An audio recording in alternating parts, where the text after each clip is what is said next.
مع بعض النهارده يا بنات. صينيه المكرونه دي حلوه قوي، بكل حاجات كتير موجوده عندك في التلاجة. اي حاجه باقيه، حاجات باقيه مكرونه. هو كيس مكرونه كان عندي وقلت ايه نعمل اكله سريعه كده بعد ما جينا من بره.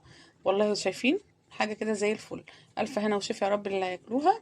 طريقه حلوه وجميله. شايفين ما كانوش صابرين لما نخلصها وبداوا فعلا اكل فيها. بصوا حاجه اكلها كده زي العسل. ثانيه. بصوا هدوق لكم معايا ان شاء الله الفيديو يبقى خفيف عليكم وسريع. ما تنسونيش في الشير واللايك لو الفيديو عجبكم. وحبايب قلبي الاول مره ينزلوا لي النهارده ما تنسوش تعملوا لايك للفيديو وانزلوا في الجرس يفعلوا الجرس عشان يوصل لهم كل جديد. يلا بينا نخش نشوف هنعمل سلطه المكرونه دي ازاي عشان هما مش قادرين يسكتوا ويبطلوا اكل. يلا بينا. السلام عليكم ورحمه الله وبركاته. ازيكم يا بنات؟ يا رب تكونوا بخير كلكم وبصحه كويسه. النهارده انا جينا من طول اليوم في الدروس بره، وجينا بصراحه محتاره اعمل لهم ايه ياكلوا بسرعه كده. فلو تشوفوا عندي لقيت عندي مكرونه، كيس مكرونه، ولقيت عندي شويه الجبن دول. قلت ايه نتصرف بيهم. شويه جبن كويسين يعني. عندي كام قطعه رومي وقطعه شيدر وشويه موزاريلا. المهم يعني شويه جبن هيقضوا الغرض وهيخلوا الاكله بتاعتنا دي زي الفل. النهارده ما عنديش لحمه، ما عنديش فراخ، مش هعملها باي حاجه، نعملها ساده كده تبقى زي العسل. خليكم معايا ونشوف هنعمل ايه مع بعض. انا هاخد كيس المكرونه ده اسلقه، طبعا عارفين السلق ازاي. شويه ميه يغلوا على البوتاجاز، حط شويه ملح شويه زيت ونسلق كيس المكرونه السلقه العاديه بتاعتنا اللي كلنا عارفينها. تمام كده. هسلق كيس المكرونه وارجع لكم تاني. استنوني، مش عايزه اطول عليكم الفيديو عشان يعني اكله سريعه كده. انا سلقت المكرونه خلاص يا بنات، وبالحقيقه بجد يعني ما كانش في بالي خالص ان انا اعمل لها حبه بشاميل كده. بس انا لقيت عندي كوبايه حليب في الكسرونه هوريها لكم دلوقتي. هي كوبايه واحده اللي لقيتها، مش مشكله. ولو ما كانش عندي موجود كنت هعملها بميه. على فكره انا عامله الفيديو ده النهارده يا جماعه علشان اقول لكم محدش يقف يا بنات على اي حاجه. اللي موجود عندك في البيت قومي واعملي لاولادك ياكلوا. ما تدوريش ان انت مش موجود عندك، ما تدوريش ان الحاجات غاليه وحياتنا مش هتقف. هنتصرف وهنمشي الدنيا باي حاجه. تمام. حتى لو ما كانش موجود عندي شويه الجبن دول كنت هعملها وبالبشاميل ومن غير برضو اي لحمه ولا فراخ ولا اي حاجه. تمام كده. حبه الدقيق مش هيكلفوني حاجه، موجودين عندي. انا عندي هنا جبت مكعب الزبده ده كان عندي برضو في الفريزر، وحطيت على معلقتين 2 من المعلقه دي زيت عشان يفكهولي كده. تمام. وعندي هنا ايه معلقتين 2 دقيق. ثانيه يا جنى لو سمحتي. معلقتين 2 دقيق بنفس المعلقه. انا بس حطيت 4 معالق دقيق. ليه بقى؟ علشان انا هشيل بقيه البشاميل ده عندي في الفريزر. لما بيكون عندي فرصه ان انا اعمل اي حاجه وازود فيها واشيلها بتنفعني بعد كده، بتبقى سهله. خصوصا اليومين دول في الدراسه الحاجه بتبقى سهله عندي. تمام كده. موجوده بتبقى سهله. فانا هعمل 4 معالق. انا محتاجه معلقتين 2 بس كنت هحطهم على شويه المكرونه، بس انا هعمل 4 معالق عشان اشيل البشاميل الباقي. مش عندي زبده هحط سمنه عاديه خالص اللي موجوده عندي وهعمل بيها برضه. تمام كده. ما توقفيش على حاجه. ده المقصود من الفيديو بتاعي النهارده، عشان احنا في اليومين دول في ناس كتير جدا مش عارفين يظبطوا حياتهم ويمشوا الدنيا. فيا ريت كلنا بالراحه كده ونظبط الدنيا ونمشيها. والله لو بص بطاطستين 2 بالظبط هنعمل اكله منهم، لو بتنجانتين وبيضتين وطماطمتين هنعمل برضو اكله منهم. تمام. لو عايزه تقطعي البيض خالص قطعيه ولا يهمك، تقفوش. لو ما عنديش اللبن هعمل البشاميل ده بميه عادي جدا. اوكي يا بنات. عايزه اقول لكم كوبايه اللبن اللي عندي اهي. بصوا في الكسرونه بص اللي باقيه فيها اهي كوبايه. تمام كده. هعمل بيها وهتبقى زي الفل، هتمشي الدنيا وتبقى زي العسل. ادي الدقيق بتاعنا اتحمص اهو، اتحمص خالص. هنزل بقى على كوبايه اللبن وهكمل بميه. لو هكمل بميه بقى اقول لك على حاجه، ما تحطيش اللبن دلوقتي، حطي اللبن في الاخر. اعملي بميه في الاول وخلي اللبن للاخر عشان يفتح لك البشاميل ويخليك لونه حلو. تمام كده. يخلي لونه ابيض. فانا دلوقتي هنزل بكوبايه الميه وفي الاخر هنزل بكوبايه اللبن. تمام كده. كلنا عارفين بنعمل بشاميل ازاي. انا حطيت كوبايه الميه اهي، كوبايه ميه كبيره قوي، كوبايه ميه من الكوبايه الكبيره بتاعه الميه اهي. شايفين؟ تمام كده اهي. وبعدين هنزل بقى بكوبايه اللبن بتاعتي عليها علشان تفتحولي بقى، تخلي لي لون البشاميل ده ابيض كده وفاتح. تمام كده. لما تيجي تعملي بميه ولبن اعملي كده. تمام. وهنزل بقى بشويه اللبن زي ما قلت لك، ما توقفيش.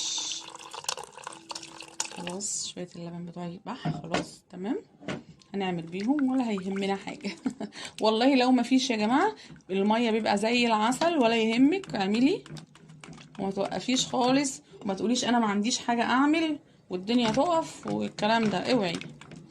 وما كنتش هعمل اصلا ادم عندي شويه جبن، بس لقيت كوبايه اللبن ولقيت شويه دقيق والزبده، قلت طب ما نعمل شويه بشاميل كمان يخلوها طعمها احلى وتبقى يستطعموها اكتر. هي بالجبن صراحه ما تبقاش محتاجه حاجه تاني، بس هما برضو الولاد بيحبوا البشاميل انتوا عارفين يعني.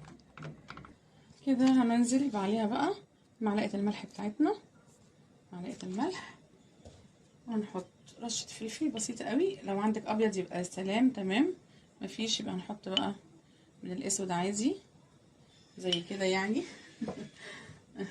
وهنحط نص معلقه سكر كبيره او معلقه صغيره تمام، خليها حلوه قوي. بشاميل اللي بيديله طعم وكمان بيديله لون في الفرن، السكر بيديله لون في الفرن بيخلي لونه حلو قوي، ولا تحطي بيض ولا حاجه. وهنحط نص معلقه من المرقه الفوريه اهي، نص معلقه تمام كده بس خلاص. وشويه بشاميل زي العسل اهمت، ولا خدوا معانا اي وقت خالص، بصوا زي الكريمه بالظبط تمام. ادي البشاميل بتاعي هو يا بنات خلص تمام كده. ودلوقتي هنبشر بقى الجبنه اللي عندنا دي، رومي حته رومي وحته شيدر، وعندي حاجه حب يعني كده اي حاجه موجوده عندي. انا بقول لمامي انا هبدا بقى ابشرها انا مش عاوزاها كده. مبشوره. بصوا يا جماعه انا كنت هقول لك ليه يا جنى اسكتي يا جنى عشان نخلص بقى الاكله اللي عارفه احنا ان مش هم دوخانه دي. بتزهقوا مني اه والله بيزهقوا منك يا جنى حقيقه. هنبشرها كده الجبنه اللي موجوده عندنا.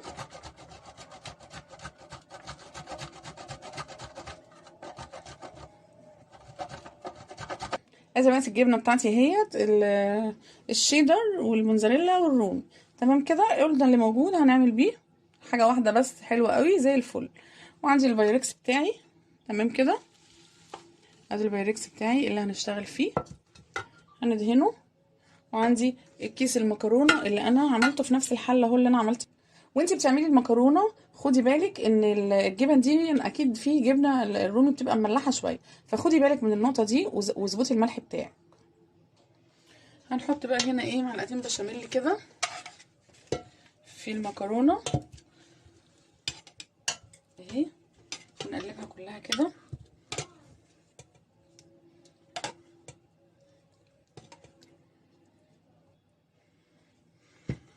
اهو. نقلب المكرونه بتاعتنا في نفس الحله اللي احنا سالقين فيها اهي، صفيناها وشطفناها بشويه ميه وخلاص كده اهو تمام.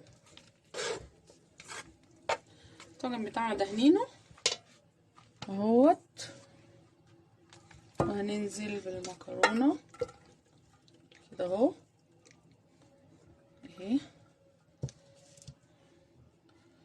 ننزل بنصها نص الكيس بتاعنا كده.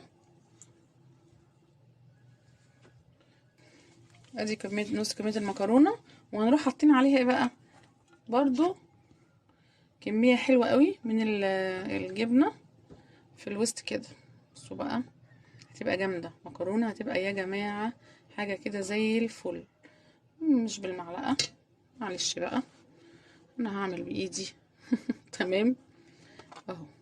حطينا نص كميه الجبنه على في المكرونه كده عشان عايزاها تطلع بقى من فوق ومن تحت كده ايه، ما يفكروش في حاجه تاني يعني، هم ياكلوها بس وما يفكروش في حاجه تاني بعدها. كده بتطلع وحشه ليه يا جنى؟ كده ان شاء الله تبقى حلوه. لا ماشي نشوف. ماشي. طب لو سمعتوا طلعت يا جماعه؟ لو طلعت وحشه لا جنى بتقول لكم هتطلع وحشه. لو طلعت وحشه هتعملوا كومنت تمام، ولو طلعت حلوه هتعملوا لايك هتعملوا لايك وهنحط بقيه كميه المكرونه عليها. هتعملوا لايك وهتعملوا اكسبلور. اوكي اوكي كده ضغطي بقى كده عليها اهو الطاجن كله كده اهو، بس كده اهو. فيها حاجه دي مفيهاش اي حاجه زي الفل وزي العسل. هننزل بقى بشويه البشاميل كده اهو